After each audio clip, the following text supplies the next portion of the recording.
Hello and welcome back to the Regimentals YouTube channel. Today's video, I'm back in my usual spot. A few extra special items here to show you, which have literally just come into stock. Today's video, I'm feeling a little bit mischievous, so it's going to contain a little bit of comedy. Hopefully it will be taken in the right context. It's all just for a bit of fun, no harm meant. I'm going to crack on and I hope you enjoy the video. So I'm going to start by featuring this stunning recruiting poster. It's a Hitler Youth small size poster, and the imagery on it is absolutely iconic and striking. Just to give you some background, a few of these were found. I think 5 or 6 of these exact same posters were found. So if you purchase this and see another one listed elsewhere, don't panic. They're not reproductions. They're 100% original, but 5 were found of the same poster. I only have one, so there's not going to be one listed after this one sells. But just as I said at the start there, just iconic imagery. So I just had to feature that in the video because visually it's a great thing to show. And then right behind it here is what appears from distance to be a M18 Helm Helmet. This is in fact an incredibly rare RZM type helmet, and I'll probably end up on my bloopers reel for trying to get the name right. Waffen, I think, is the correct pronunciation. That's who they were. And if I can just explain briefly, they're in the early part of the war, around early 30s, 1934, the Allgemeine SS formed, and they created the RZM helmet, obviously a non-deckled helmet in black with the RZM stamping inside the inner skirt. Then they also brought out the deckled versions of the black RZM helmet.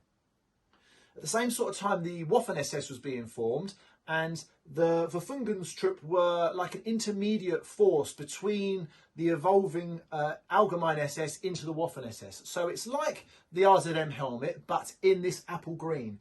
And inside the helmet is absolutely stunning, mint condition.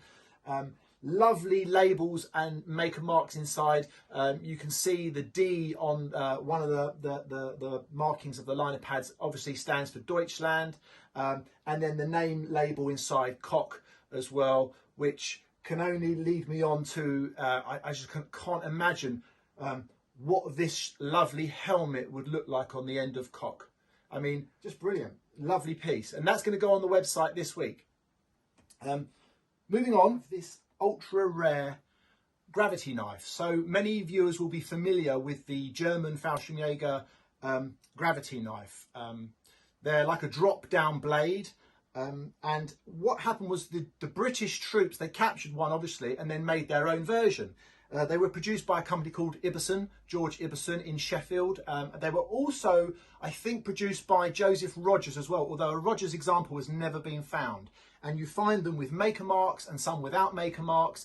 This one here is an Ibbison marked blade. The blade has been sharpened slightly, and it's a really interesting material used on it. It's called Bexoid, and it's like a Baker-like material on the grip, very sharp black grip. Extremely rare. These sell, I think this one's going to be on the website for over £5,000, and I've seen one sell in auction a few years ago for around that figure. An extremely rare piece, almost the pinnacle of any fighting knife collection. And then here we have a SS Oakleaf Oversmock.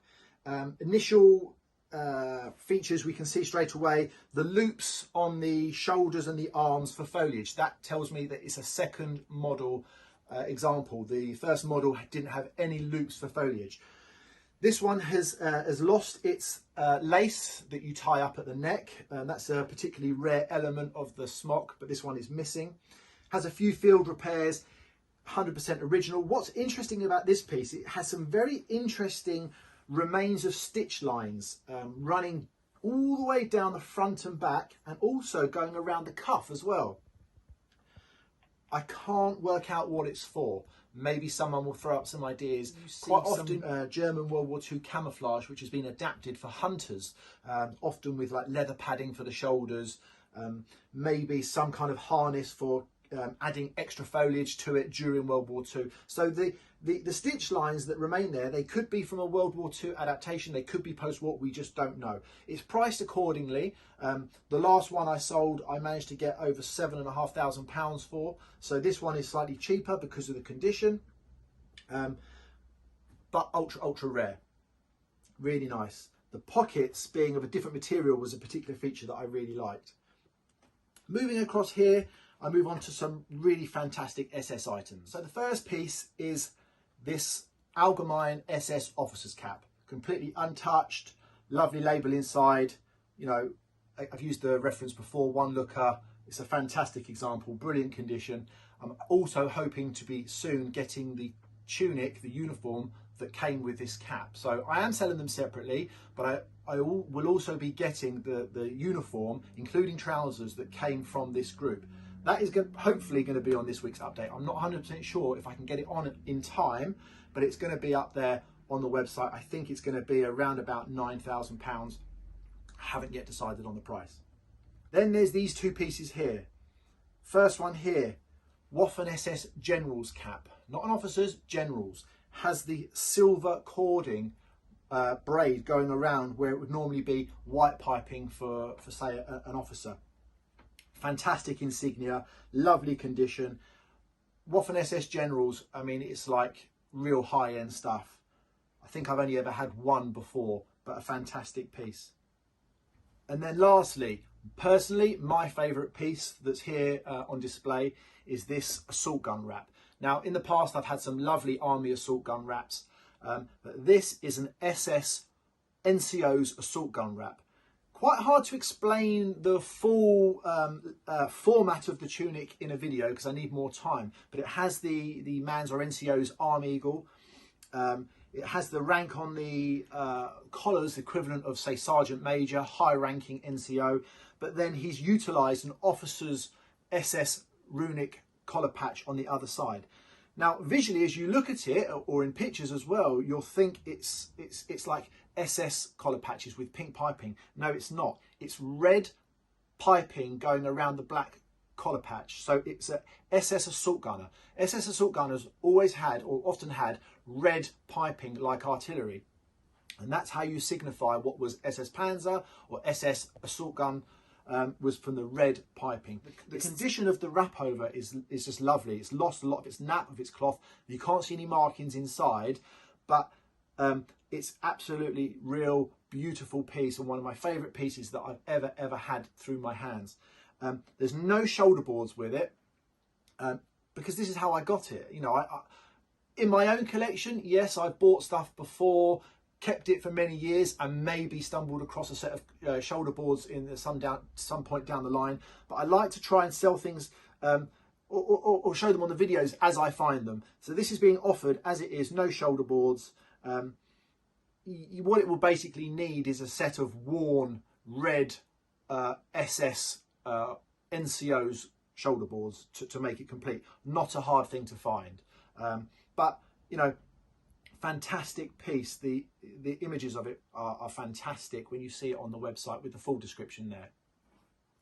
So these are the pieces that I featured, which leads me on to just do basically some housework. What I wanted to say was, very kindly, a fellow dealer at a show recently gave me some Regimentals catalogues from the previous 15-20 years. And what I said I'd do is I'd give them away in some kind of like special offer on one of my videos. So what I thought would be a bit of fun was this. I've come into some criticism recently about some of the prices that we ask. I don't control the prices. Yes, often I choose how much something would be, but the price that I charge is often dictated to by how hard it is to find or how much I had to pay for it. And you know, I've had faceless trolls making comments about some of our prices being too high. Well, you know, show who you are. My face is here. I'm here on the video. So what I'm going to do with these catalogues is I'm going to play a little game, and I'm going to give these away to the person who can tell me how much they think I'm going to ask for the Waffen SS General's cap. I help you along. It's over £10,000, but that's fairly obvious. So there's the benchmark where to start, and you can make your comments on the video, and whoever gets closest to it before I update the website, I'll send these to you in the post. So just a little bit of fun to create some activity on the page. And regarding people making comments about the prices that we sell stuff for, you know, yeah, I'm being light-hearted, like I said at the start of the video, but, you know, have an open chat with it. You know, come round, meet me at a show. I can show you all my karate medals and bore you if you like, you know, have a little chat. And we'll have a little bit of fun about it. But, you know, all good, all bit of fun. I don't dictate the prices. The prices is the nature of the hobby. And if I don't compete with other dealers, I just won't have any stuff. So I have to pay the prices that I'm being asked. And, you know, the rest is just purely, you know, down to investment and the nature of the hobby. So don't forget, I'm going to be at Birmingham show this weekend. The NEC, it's next to the NEC, the Motorcycle Museum. Really good show. Please try and get along there. I'm really trying to support the show, especially after the difficult times that a lot of these events have had. It's going to be very, very safe. Measures will be in place to make sure the place doesn't get too crowded. And please enjoy the update. It's going to be a massive update. These are just a few of the higher end items that will be on the update. There's going to be lots of lower priced, average priced items, because I try my best to be all things to all people. So please keep watching the website. Please like the video. Please subscribe if you haven't subscribed already. And I'll see you soon.